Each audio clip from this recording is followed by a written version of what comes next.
शिवरात्रि के दिन हम पहुंचल हमें दोहरी घाट मुक्ति धाम पे, जहाँ का नजारा देख के तकीने ना उतरवे की दोहरी घाट में वीडियो के लास्ट तक बनल तो दिखाओ तने मुक्ति धाम का पूरा नजारा अपना है फाटल और बैठल आवाजी के साथ। दोपहर के लगभग बजे तक 12 और हम अपने धरनों के लेके मधुबन बाजारी पड़े होते हुए निकलते हैं दोहरी घाट खातिर। ई रहल नजारा मधुबन बाजारी का देख सकता लो तो फिर मधुबन बाजारी पड़े होते हुए आके पेट्रोल पंप पे जहाँ चाचा से कहले कि हमें धरनों के 500 के तेल पिया दो और हम और जितना निकल गए बन देख सकते हो गाड़ी लेके दरगाही बाजारी से होते हुए जयराम की मूर्ति से आगे आगे बन जाए। और ये स्कूल तो जनता ये खोल जो दरगाह जस्ट अगवे बाटे doctor Bhimrao Ambedkar intermediate college school के वीडियो बनाते हुए हमों का निकल के गाड़ी के फुल स्पीड में लेके जे भी स्कूल में पढ़े वाला होकर कमेंट करे बतावे कि हमें ताकि हमों को पता चल सके कि हमारी वीडियो कहां तक जाती है के देखा था। तो अब हम अपना धनों के खेते हुए सूरज बाजारी से आगे बढ़े बाहर और आगे बढ़े रसूलपुर जहां देख सकते हो एम्बुलेंस फंस गए बीच बाजारी में कहे से कि आज मेला लागल बाटे मेला की वजह से भीड़ बाटे जो एम्बुलेंस फसल रहा। मेला शिवरात्रि के उपलक्ष्य में लगल बा देख सकता लो और मार्केट भी बहुत अच्छा लागल बाटे देख सकता चारों जने देखा लकड़ी चौकी चौका बिकाता ना मेला की भीड़ भाड़ से बचते हुए हम अपना धनों के लेके निकल गए बने आगे जहाँ देख सकता एगो भाई जाता ठेला लेके रोड पे मिलाता थे बाजारी से बाहर निकलता ही मिल गया उपेंद्र जो हमें मामा के लेकर सार हमें और तनमनी हमरो सार हमें जो नहीं हो जाता हूं दोहरी घाट तो देखो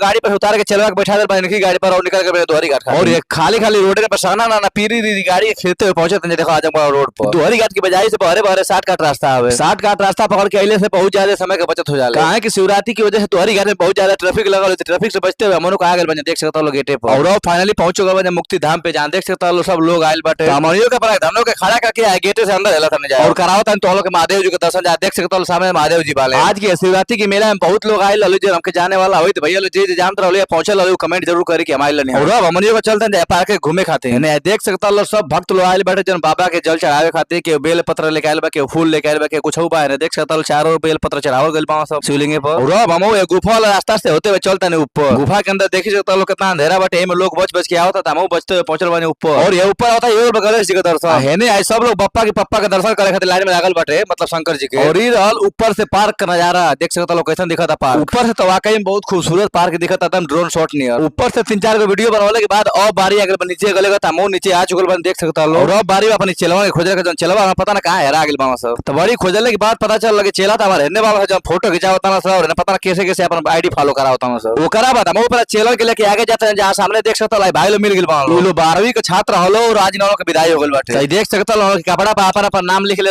याद और यो स्कूल के लास्ट दिन एंजॉय करके और आगे मान लो पार्क में घूमे खाते हम भाई लोग से हाल चाल पूछले बाने मिल के बहुत अच्छा लागल बाटे भाई लोग तो लोग के वीडियो पहुंच जाए तो कमेंट जरूर कर दे ताकि पता चल सके कि तो लोग के वीडियो पहुंच गेल बिया तनी आगे जहां देख सकता राम और परशुराम जी का मिलन होता थे और यहाँ ऑडियो भी बहुत देवी देवता लोग बालो हन्ने आई एगो तालाब जो काई लग के पानी पूरा हरियर हो गेल बा लेकिन एके सफाई के लेके जिम्मे नहीं खेले और अब हम चलते हैं म्यूजियम की ओर जहां बहुत सारा जानवर पावस लेकिन जानवर में बहुत ज्यादा जानवर तो नहीं पावस देखो लो बत्तख पावस दुगो बकरा बाटे ने ईमू बाटे और शाही बाटे खरगोश पावे चूहा